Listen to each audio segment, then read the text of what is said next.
ਸਤਿ ਸ੍ਰੀ ਅਕਾਲ, ਨਮਸਕਾਰ, ਆਦਾਬ ਵਰਜੀ ਦੋਸਤੋ। ਸੁਰਿੰਦਰ ਮਚਾਕੀ ਲਾਈਵ ਪਰਤ ਵਿੱਚ ਮੈਂ ਸੁਰਿੰਦਰ ਮਚਾਕੀ ਤੁਹਾਡਾ ਸਵਾਗਤ ਕਰਦਾ ਹਾਂ। ਜੀ ਆਇਆਂ ਨੂੰ। ਅੱਜ ਅਸੀਂ ਵੱਖ-ਵੱਖ ਅਖਬਾਰਾਂ ਦੀ ਸੰਪਾਦਕੀ 'ਤੇ ਚਰਚਾ ਕਰਾਂਗੇ। ਅੱਜ ਦੇ ਪੰਜਾਬੀ ਅਖਬਾਰਾਂ 'ਤੇ ਝਾਤ ਮਾਰੀਏ ਤਾਂ ਸੰਪਾਦਕਾਂ ਨੇ ਆਪਣੇ ਸੰਪਾਦਕੀ ਪੰਨਿਆਂ 'ਤੇ ਵੱਖ-ਵੱਖ ਵਿਸ਼ਿਆਂ ਨੂੰ ਆਧਾਰ ਬਣਾ ਕੇ ਸੰਪਾਦਕੀਆਂ ਲਿਖੀਆਂ ਹਨ। ਸਪੋਕਸਮੈਨ ਮੌਜੂਦਾ ਕਰੋਨਾ ਕਾਲ ਦੇ ਉੱਤੇ ਸੰਪਾਦਕੀ ਲਿਖਦਾ ਹੋਇਆ ਸਵਾਲ ਖੜਾ ਕਰਦਾ ਕਿ ਇੱਕ ਹੋਰ ਤਾਲਾਬੰਦੀ ਜਾਂ ਆਰਥਿਕ ਸਿਹਤ ਸੁਧਾਰਨ ਵੱਲ ਕੋਈ ਕਦਮ।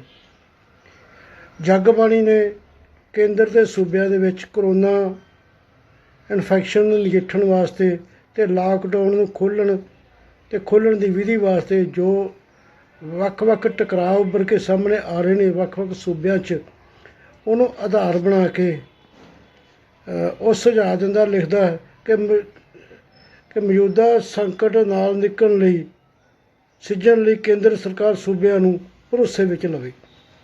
ਪੰਜਾਬੀ ਟ੍ਰਿਬਿਊਨ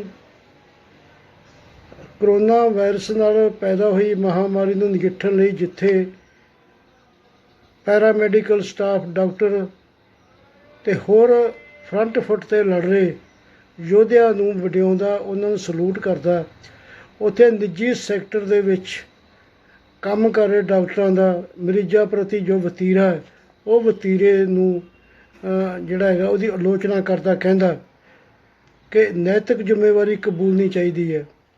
ਕਿਉਂਕਿ ਪਿਛਲੇ ਸਮੇਂ ਦੇ ਵਿੱਚ ਇਹ ਸ਼ਿਕਾਇਤਾਂ ਆਈਆਂ ਕਿ ਜਿਹੜੇ ਕੋਵਿਡ ਕਰੋਨਾ ਮਹਾਂਮਾਰੀ ਤੋਂ ਨੈਗੇਟਿਵ ਮਰੀਜ਼ ਨੇ, ਉਹਨਾਂ ਨੂੰ ਹੀ ਨਿੱਜੀ ਹਸਪਤਾਲ ਦੇਖ ਰਹੇ ਨੇ।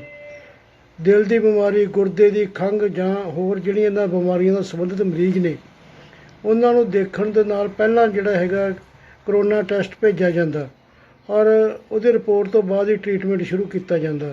ਅਤੇ ਅਖਬਾਰ ਨੇ ਨੋਟ ਕੀਤਾ ਕਿ ਰਿਪੋਰਟ ਆਉਣ ਤੱਕ ਕੁਝ ਮਰੀਜ਼ਾਂ ਦੀ ਮੌਤ ਵੀ ਹੋ ਚੁੱਕੀ ਹੈ। ਇਸੇ ਤਰ੍ਹਾਂ ਅਕਾਲੀ ਪੱਤਰਿਕਾ ਅਖਬਾਰ ਦੀ ਜਿਹੜੀ ਸੰਪਾਦਕੀ ਹੈ, ਉਹ ਪ੍ਰਵਾਸੀ ਮਜ਼ਦੂਰਾਂ ਦੇ ਆਪਣੇ ਵਤਨ ਵਾਪਸੀ ਨੂੰ ਲੈ ਕੇ ਜੋ ਉਹਨਾਂ ਦੀਆਂ ਦੁੱਖ ਤਕਲੀਫਾਂ ਨੇ ਅਤੇ ਉਹਨਾਂ ਪ੍ਰਤੀ ਕੇਂਦਰ ਅਤੇ ਰਾਜ ਸਰਕਾਰਾਂ ਦੀ ਜੋ ਭੂਮਿਕਾ ਹੈ, ਜ਼ਿੰਮੇਵਾਰੀ ਹੈ, ਉਹਨੂੰ ਨਾ ਨਿਭਾਉਣ 'ਤੇ ਸੁਪਰੀਮ ਕੋਰਟ ਦਾ ਜੋ ਫੈਸਲਾ ਆਇਆ, ਉਹਨੂੰ ਆਧਾਰ ਬਣਾ ਕੇ ਅਕਾਲੀ ਪੱਤਰਿਕਾ ਕਹਿੰਦਾ ਕਿ ਸਰਕਾਰਾਂ ਦੀ ਮਾਰਗਦਰਸ਼ਕ ਬਣੀ ਸੁਪਰੀਮ ਕੋਰਟ। ਅਤੇ ਇਸੇ ਤਰ੍ਹਾਂ ਹੀ ਪੰਜਾਬ ਟਾਈਮਜ਼ ਵੀ ਇਸੇ ਵਿਸ਼ੇ ਨੂੰ ਸੰਬੋਧਨ ਕਰਦਿਆਂ ਹੋਇਆਂ ਕਹਿੰਦਾ ਕਿ ਸਰਵਉੱਚ ਅਦਾਲਤ ਦਾ ਸ਼ਲਾਘਾਯੋਗ ਫੈਸਲਾ। ਲਾਕਡਾਊਨ ਦਾ ਚੌਥਾ ਜਿਹੜਾ ਦੌਰ 31 ਨੂੰ ਖਤਮ ਹੋ ਜਾਣਾ। ਅੱਜ 30 ਤਰੀਕ ਹੈ, ਕੱਲ੍ਹ ਨੂੰ ਲਾਕਡਾਊਨ ਦਾ ਚੌਥਾ ਦੌਰ ਖਤਮ ਹੋ ਜਾਣਾ। ਚਰਚਾ ਇਹ ਹੈ ਕਿ 5ਵਾਂ ਲਾਕਡਾਊਨ ਵੀ ਆ ਸਕਦਾ। ਔਰ ਇਸ ਸੰਦਰਭ ਦੇ ਵਿੱਚ ਦੇਸ਼ ਸੇਵਕ ਆਪਣੀ ਸੰਪਾਦਕੀ ਲਿਖਦਾ ਹੋਇਆ ਕਹਿ ਰਿਹਾ ਕਿ ਮੋਦੀ ਸਰਕਾਰ ਨੂੰ ਬੀਤੇ ਤੇ ਅਗਲੀ ਯੋਜਨਾ ਦਾ ਬਿਊਰਾ ਦੇਣਾ ਚਾਹੀਦਾ। ਅਖਬਾਰ ਦੀ ਸੰਪਾਦਕੀ ਕਹਿੰਦੀ ਹੈ ਕਿ 24 ਮਾਰਚ ਨੂੰ ਜਦੋਂ ਮੁਲਕ ਦੇ ਵਿੱਚ ਲਾਕਡਾਊਨ ਲਾਗੂ ਕੀਤਾ, ਉਦੋਂ ਸਿਰਫ 568 ਮਰੀਜ਼ ਸਨ ਔਰ ਦਰਜਨ ਤੋਂ ਵੀ ਘੱਟ ਮੌਤਾਂ ਹੋਈਆਂ ਸਨ। 29 ਮਈ ਨੂੰ 1,65,000 ਜਿਹੜੇ ਮਰੀਜ਼ ਨੇ ਉਹ ਮੁਲਕ ਭਰ ਵਿੱਚ ਆ ਚੁੱਕੇ ਨੇ ਔਰ ਇੱਕ ਦਿਨ ਦੇ ਵਿੱਚ ਤਾਂ 7466 ਨਵੇਂ ਮਾਮਲੇ ਆਏ ਨੇ। 4707 ਜਿਹੜੀਆਂ ਮੌਤਾਂ ਹੋ ਚੁੱਕੀਆਂ। ਔਰ ਇਸ ਸੰਦਰਭ ਦੇ ਵਿੱਚ ਉਹ ਸਵਾਲ ਕਰਦਾ ਕਿ ਜਦੋਂ ਹੁਣ ਮਰੀਜ਼ਾਂ ਦੀ ਗਿਣਤੀ ਵੱਧ ਰਹੀ ਹੈ ਔਰ ਤੇਜ਼ੀ ਨਾਲ ਵੱਧ ਰਹੀ ਹੈ, ਤਾਂ ਇਸ ਸੰਦਰਭ ਦੇ ਵਿੱਚ ਜਿਹੜਾ ਲਾਕਡਾਊਨ ਨੂੰ ਖੋਲ੍ਹਣ ਦੀਆਂ ਜੋ ਕਿਆਸ ਰਾਈਆਂ ਚੱਲ ਰਹੀਆਂ ਅਤੇ ਨਾਲ ਲਾਕਡਾਊਨ ਅੱਗੇ ਵਧਾਉਣ ਦੀਆਂ ਖਬਰਾਂ ਆ ਰਹੀਆਂ ਨੇ, ਇਹਦੇ ਦਰਮਿਆਨ ਅਖਬਾਰ ਕਹਿੰਦਾ ਕਿ ਮੋਦੀ ਸਰਕਾਰ ਨੂੰ ਸਪਸ਼ਟ ਜਿਹੜੇ ਆਪਣੀ ਨੀਤੀ ਲੋਕਾਂ ਅੱਗੇ ਰੱਖਣੀ ਚਾਹੀਦੀ ਹੈ। ਰੋਡ ਮੈਪ ਲੋਕਾਂ ਨੂੰ ਦੱਸਣਾ ਚਾਹੀਦਾ, ਪਿੱਛੇ ਕੀ ਕੀਤਾ ਅਤੇ ਅਗਲੀ ਕੀ ਯੋਜਨਾ। ਸੱਚ ਕਹੂੰ ਇੱਕ ਹੋਰ ਵੱਖਰੇ ਵਿਸ਼ੇ 'ਤੇ ਆਪਣੀ ਗੱਲ ਕਰਦਾ ਹੈ। ਉਹ ਕਹਿ ਰਿਹਾ ਕਿ ਜੋ ਵਾਤਾਵਰਨ ਵਿਗਾੜ ਨਾਲ ਜੋ ਮੌਸਮ ਤਬਦੀਲੀ ਆਈ ਹੈ, ਕਲਾਈਮੇਟਸ ਚੇਂਜ ਆਈਆਂ ਨੇ, ਕੁਦਰਤ ਦਾ ਕਲਾਈਮੇਟ ਸਰਕਲ ਅਨਬੈਲੈਂਸ ਹੋਇਆ, ਵਿਗੜਿਆ, ਉਹਦੀ ਸਾਰੀ ਦੀ ਜ਼ਿੰਮੇਵਾਰੀ ਜਿਹੜੀ ਉਹ ਸਿਸਟਮ 'ਤੇ ਪਾਉਂਦਾ ਜਾਂ ਮਨੁੱਖ ਦੀ ਗਤੀਵਿਧੀਆਂ 'ਤੇ ਪਾਉਂਦਾ। ਕਹਿ ਰਿਹਾ ਕਿ ਕੁਦਰਤ ਨਾਲ ਮਨੁੱਖ ਨੂੰ ਦੁਸ਼ਮਣੀ ਮਹਿੰਗੀ ਪੈ ਰਹੀ ਹੈ। ਨਵਾਂ ਜ਼ਮਾਨਾ ਇੱਕ ਹੋਰ ਵੱਖਰੇ ਹੀ ਵਿਸ਼ੇ 'ਤੇ ਸੰਪਾਦਕੀ ਲਿਖ ਰਿਹਾ, ਖਾਸ ਕਰਕੇ ਉਹਦੀ ਸੰਪਾਦਕੀ ਗੁਜਰਾਤ ਹਾਈ ਕੋਰਟ ਦੇ ਇੱਕ ਫੈਸਲੇ ਨਾਲ ਸੰਬੰਧਿਤ ਹੈ, ਜਿਸ ਨੇ ਕਰੋਨਾ ਮਰੀਜ਼ਾਂ ਨਾਲ ਸੰਬੰਧਿਤ ਇੱਕ ਬੈਂਚ ਨੇ ਫੈਸਲਾ ਦਿੱਤਾ ਅਤੇ ਉਸ ਔਰ ਫੈਸਲੇ ਦਰਮਿਆਨ ਹੀ ਜਿਹੜੇ ਉਸ ਬੈਂਚ ਦੇ ਜੱਜ ਦੀ ਬਦਲੀ ਕਰ ਦਿੱਤੀ ਗਈ। ਅਤੇ ਇਹਨਾਂ ਸੰਪਾਦਕੀਆਂ 'ਚੋਂ ਆਪਾਂ ਪਹਿਲਾਂ ਚਰਚਾ ਕਰਾਂਗੇ ਦੋ ਸੰਪਾਦਕੀਆਂ 'ਤੇ। ਨਵਾਂ ਜ਼ਮਾਨੇ ਦੀ ਸੰਪਾਦਕੀ ਅਤੇ ਸਭ ਤੋਂ ਪਹਿਲਾਂ ਲੈਂਦੇ ਅਸੀਂ ਸਪੋਕਸਮੈਨ ਦੀ ਸੰਪਾਦਕੀ, ਜਿਹੜੀ ਨਿਮਰਤ ਕੌਰ ਹੋਰਾਂ ਨੇ ਲਿਖੀ ਹੈ। ਨਿਮਰਤ ਕੌਰ ਆਪਣੀ ਸੰਪਾਦਕੀ ਦਾ ਸਿਰਲੇਖ ਦਿੰਦੇ ਨੇ, ਇੱਕ ਹੋਰ ਤਾਲਾਬੰਦੀ ਜਾਂ ਆਰਥਿਕ ਸਿਹਤ ਸੁਧਾਰਨ ਵੱਲ ਕੋਈ ਕਦਮ।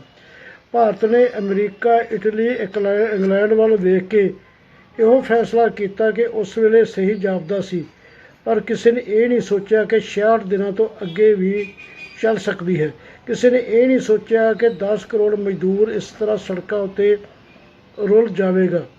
ਕਿਸੇ ਨੇ ਇਹ ਨਹੀਂ ਸੋਚਿਆ ਕਿ ਕੇਂਦਰ ਸਰਕਾਰ ਕੋਲ ਇੰਨਾ ਪੈਸਾ ਨਹੀਂ ਹੋਵੇਗਾ ਕਿ ਉਹ ਜਨਤਾ ਦੀ ਕੁਝ ਮਦਦ ਕਰ ਸਕੇ। ਭਾਰਤ ਵਰਗਾ ਹੋਰ ਕੋਈ ਦੇਸ਼ ਨਹੀਂ ਹੋਵੇਗਾ ਜਿੱਥੇ ਸਰਕਾਰ ਨੂੰ ਕਰਜ਼ਾ ਮੇਲਾ ਲਾ ਕੇ ਲੋਕਾਂ ਦੀ ਮਦਦ ਦਾ ਜੁਮਲਾ ਛੱਡਣਾ ਪਿਆ ਹੋਵੇ। ਤਾਲਾਬੰਦੀ ਦੇ 66 ਦਿਨ ਪੂਰੇ ਹੋਣ ਅਤੇ 4 ਤਾਲਾਬੰਦੀਆਂ ਤੋਂ ਬਾਅਦ ਹੁਣ ਅਸੀਂ ਤਾਲਾਬੰਦੀ 5 ਵੱਲ ਵੱਧ ਰਹੇ ਹਾਂ। ਇੱਥੇ ਆ ਕੇ ਅੰਕੜਿਆਂ ਨੂੰ ਕੋਖਣ ਦੀ ਜ਼ਰੂਰਤ ਹੈ। ਤਾਲਾਬੰਦੀ ਜਿਸ ਦਿਨ ਸ਼ੁਰੂ ਹੋਈ ਉਸ ਦਿਨ ਭਾਰਤ ਵਿੱਚ ਕਰੋਨਾ ਵਾਇਰਸ ਤੋਂ ਪੀੜਤ 499 ਮਰੀਜ਼ ਸਨ ਅਤੇ ਅੱਜ 1,67,000 ਪੀੜਤ ਹਨ। 29 ਮਈ ਨੂੰ 7400 ਕੇਸ ਸਾਹਮਣੇ ਆਏ ਅਤੇ ਹੁਣ ਇਹ ਅੰਕੜਾ ਸ਼ਾਇਦ ਰੋਜ਼ਾਨਾ 8,000 ਦੀ ਦਰ ਤੋਂ ਵੀ ਵੱਧ ਜਾਵੇ।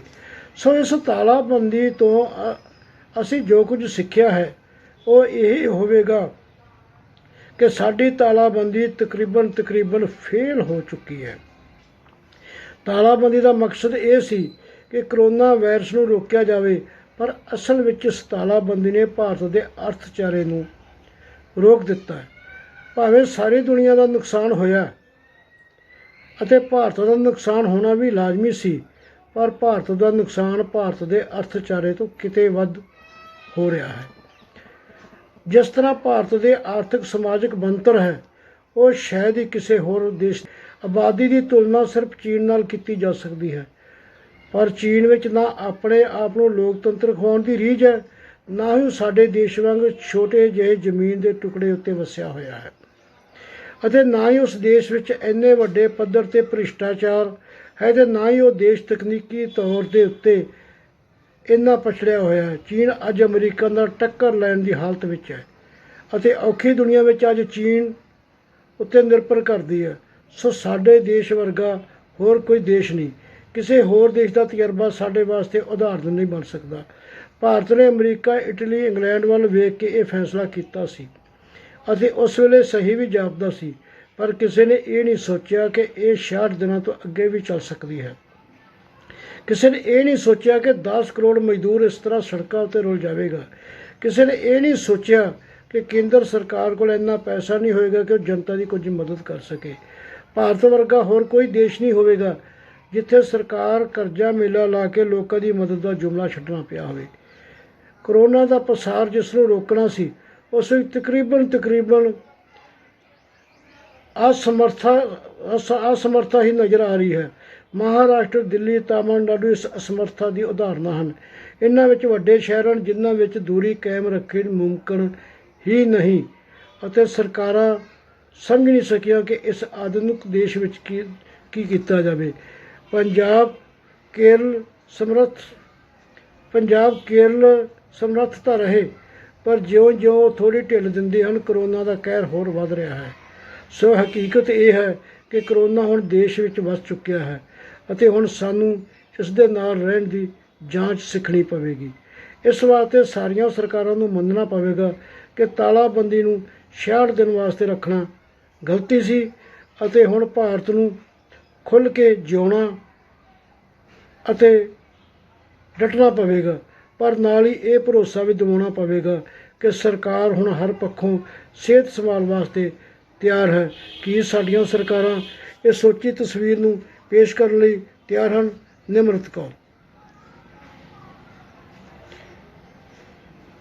ਇਸ ਤੋਂ ਬਾਅਦ ਅਸੀਂ ਨਵਾਂ ਜ਼ਮਾਨਾ ਅਖਬਾਰ ਦੀ ਸੰਪਾਦਕੀ ਲੈਂਦੇ ਹਾਂ, ਜਿਹੜੀ ਉਹਨਾਂ ਦੇ ਸੰਪਾਦਕ ਚੰਦ ਫਤਿਹਪੁਰੀ ਹੋਰਾਂ ਨੇ ਲਿਖੀ ਹੈ।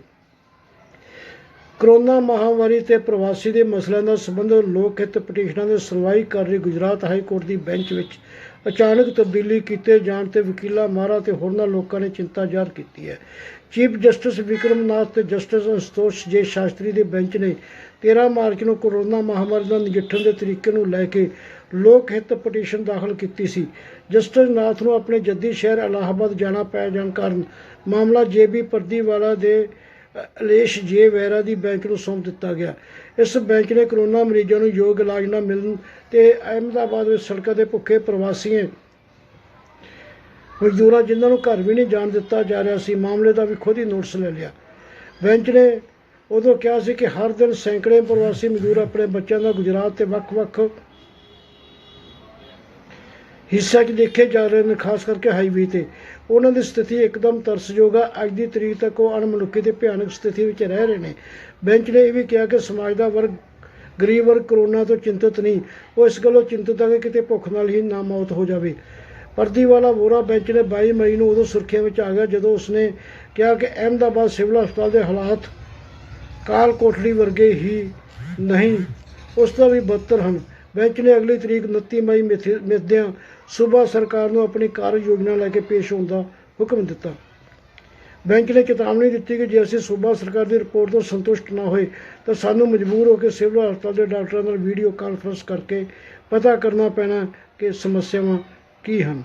ਇਹਨਾਂ ਟਿੱਪਣੀਆਂ ਨਾਲ ਸਰਕਾਰ ਨੂੰ ਇੰਨਾ ਝਟਕਾ ਲੱਗਾ ਕਿ ਉਸਨੇ ਕੋਰਟ ਵਿੱਚ ਅਰਜ਼ੀ ਦੇ ਕੇ ਮੰਗ ਕੀਤੀ ਕਿ ਉਹ ਆਪਣੀਆਂ ਟਿੱਪਣੀਆਂ ਵਾਪਸ ਲਵੇ, ਕਿਉਂਕਿ ਇਸ ਨਾਲ ਆਮ ਲੋਕਾਂ ਦਾ ਹਸਪਤਾਲ ਵਿੱਚ ਵਿਸ਼ਵਾਸ ਖਤਮ ਹੋ ਜਾਏਗਾ, ਮੈਡੀਕਲ ਸਟਾਫ ਦੀ ਹੌਸਲਾ ਸ਼ਿਕਨੀ ਹੋਵੇਗੀ। ਬੈਂਚ ਆਪਣੀਆਂ ਟਿੱਪਣੀਆਂ ਦੇ ਕਾਇਮ ਰਹੀ ਤੇ ਉਸਨੇ ਸੂਬਾ ਸਰਕਾਰ ਦੀ ਉਹ ਪਟੀਸ਼ਨ ਰੱਦ ਕਰ ਦਿੱਤੀ, ਜਿਸ ਵਿੱਚ ਇੱਕ ਰੈਜ਼ੀਡੈਂਟ ਡਾਕਟਰ ਦੇ ਗੁੰਮਨਾਮ ਪੱਤਰ ਦਾ ਕੋਰਟ ਵੱਲੋਂ ਨੋਟਿਸ ਲੈਣ ਨੂੰ ਚੈਲੰਜ ਕੀਤਾ ਗਿਆ ਸੀ। ਬੈਂਚ ਨੇ ਹਸਪਤਾਲ ਦਾ ਚਾਣਚੱਕ ਦੌਰਾ ਕਰਨ ਦੀ ਗੱਲ ਵੀ ਕਹੀ। ਇਸ ਬੈਂਚ ਵਿੱਚ ਤਬਦੀਲੀ ਨੂੰ ਲੈ ਕੇ ਵਿਭਿੰਨ ਵਰਗਾਂ ਨੇ ਇਹ ਖਦਸ਼ਾ ਜ਼ਾਹਰ ਕੀਤਾ ਕਿ ਅਜਿਹੀ ਪਿਛਲੀ ਬੈਂਚ ਦੇ ਆਦੇਸ਼ਾਂ ਨੂੰ ਕਮਜ਼ੋਰ ਕਰਨ ਲਈ ਤਾਂ ਨਹੀਂ ਕੀਤਾ ਗਿਆ।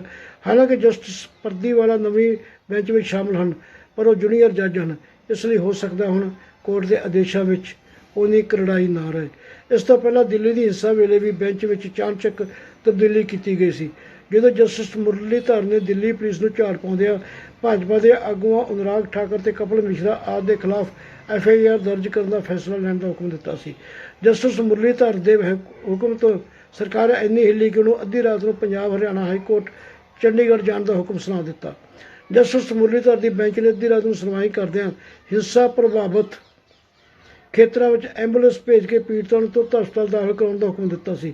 ਇਸ ਤੋਂ ਬਾਅਦ ਚੀਫ ਜਸਟਿਸ DN ਪਟੇਲ ਦੀ ਅਗਵਾਈ ਵਾਲੀ ਬੈਂਚ ਨੇ ਜਸਟਿਸ ਮੁਰਲੀਧਰ ਦਾ ਫੈਸਲਾ ਪਲਟ ਦਿੱਤਾ ਸੀ। ਸਰਕਾਰ ਦੀ ਦਲੀਲ ਮੰਨ ਲਈ ਕਿ ਫਿਲਹਾਲ ਆਗੂਆਂ ਖਿਲਾਫ ਕਾਰਵਾਈ ਦਾ ਸਮਾਂ ਨਹੀਂ ਹੈ। ਸੁਪਰੀਮ ਕੋਰਟ ਤੇ ਹਾਈ ਕੋਰਟ ਦੇ chief justice master of roster ਹੁੰਦੇ ਹਨ, ਯਾਨੀ ਕਿ ਉਹ ਤੈਅ ਕਰਦੇ ਹਨ ਕਿ ਕਿਹੜੀ ਬੈਂਚ ਕਿਸ ਮਾਮਲੇ ਦੀ ਸੁਣਵਾਈ ਕਰੇਗੀ। ਇਸ ਸਿਧਾਂਤ ਦੀ ਪਾਲਣਾ ਜੁਡੀਸ਼ਲੀ ਅਨੁਸ਼ਾਸਨ ਤੇ ਸ਼ਿਸ਼ਟਾਚਾਰ ਕਾਇਮ ਰੱਖਣ ਦੀ ਕੀਤੀ ਜਾਂਦੀ ਹੈ। ਪਰ ਇੱਕ ਵਿਚਾਰ ਇਹ ਵੀ ਹੈ ਕਿ ਰੋਸਟਰ ਬਣਾਉਣ ਦੀ ਤਾਕਤ ਦੀ ਵਰਤੋਂ ਇੰਝ ਨਹੀਂ ਕੀਤੀ ਜਾਣੀ ਚਾਹੀਦੀ ਹੈ ਕਿ ਉਹ ਵਾਜਬ, ਨਿਆਂ ਸੰਗਤ, ਪਾਰਦਰਸ਼ੀ ਜਾਪੇ। ਇੰਝ ਨਹੀਂ ਹੁੰਦਾ ਤਾਂ ਚੀਫ ਜਸਟਿਸ ਆਪਣੀ ਖਾਸ ਸ਼ਕਤੀ ਦੀ ਵਰਤੋਂ ਬੈਂਚ ਫਿਕਸਿੰਗ ਯਾਨੀ ਜੱਜ ਦੇ ਫੈਸਲੇ ਦਾ ਅੰਦਾਜ਼ਾ ਲਾਉਂਦਿਆਂ ਮਾਮਲਿਆਂ ਦੀ ਵੰਡ ਕਰ ਸਕਦੇ ਹਨ। ਕਈ ਵਾਰ ਵੇਖਿਆ ਗਿਆ ਹੈ ਕਿ ਨਾਜ਼ੁਕ ਸਿਆਸੀ ਮਸਲੇ ਉਸ ਜੱਜ ਦੀ ਅਗਵਾਈ ਵਾਲੀ ਬੈਂਚ ਹਵਾਲੇ ਨਹੀਂ ਕੀਤੇ ਜਾ ਸਕਦੇ, ਜਿਸ ਦੇ ਫੈਸਲੇ ਸਰਕਾਰ ਦੇ ਖਿਲਾਫ ਆਉਣ ਦੀ ਸੰਭਾਵਨਾ ਹੁੰਦੀ ਹੈ। 2018 ਵਿੱਚ ਸੀਨੀਅਰ ਵਕੀਲ ਸ਼ਾਂਤੀ ਭੂਸ਼ਣ ਨੇ ਸੁਪਰੀਮ ਕੋਰਟ ਵਿੱਚ ਪਟੀਸ਼ਨ ਦਾਇਰ ਕਰਕੇ ਮੰਗ ਕੀਤੀ ਸੀ ਕਿ ਬੈਂਚ ਦਾ ਗਠਨ ਪਾਰਦਰਸ਼ੀ ਤੇ ਤਰਕਸ਼ੀਲ ਹੋਣਾ ਚਾਹੀਦਾ ਹੈ, ਪਰ ਉਹਨਾਂ ਦੀ ਮੰਗ ਖਾਰਜ ਕਰ ਦਿੱਤੀ ਸੀ।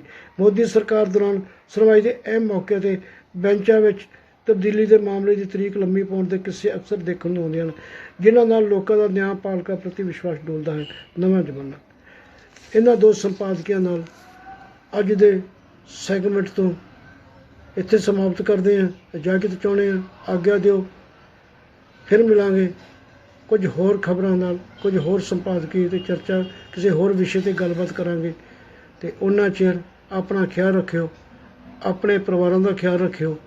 ਲੋਕਡਾਊਨ ਦੀਆਂ ਬੰਦਿਸ਼ਾਂ 'ਚ ਰਹਿੰਦੇ ਹੋਇਆਂ ਸਰੀਰਕ ਦੂਰੀ ਬਣਾ ਕੇ ਰੱਖਣੀ ਜ਼ਰੂਰੀ ਹੈ, ਪਰ ਸਮਾਜਿਕ ਦੂਰੀ ਉਸ ਤੋਂ ਸਮਾਜਿਕ ਏਕਤਾ, ਸਮਾਜਿਕ ਸਾਂਝ ਉਸ ਤੋਂ ਵੀ ਵੱਧ ਬਣਾ ਕੇ ਰੱਖਣੀ ਜ਼ਰੂਰੀ ਹੈ। ਸੋ ਜੇ ਤੁਹਾਨੂੰ ਇਹ ਚਰਚਾ, ਇਹ ਸੰਵਾਦ ਚੰਗਾ ਲੱਗੇ, ਪੋਸਟ ਨੂੰ ਲਾਈਕ ਕਰਿਓ, ਸ਼ੇਅਰ ਕਰਿਓ, ਅਤੇ ਜੇ ਹੋਰ ਵੀ ਚੰਗਾ ਲੱਗੇ ਤਾਂ ਚੈਨਲ ਨੂੰ ਲਾਲ ਬਟਨ ਦੱਬ ਕੇ ਸਬਸਕ੍ਰਾਈਬ ਵੀ ਜ਼ਰੂਰ ਕਰਿਓ, ਤਾਂ ਜੋ ਹਰ ਨੋਟੀਫਿਕੇਸ਼ਨ ਤੁਹਾਨੂੰ ਸਿੱਧੀ ਮਿਲ ਸਕੇ। ਧੰਨਵਾਦ।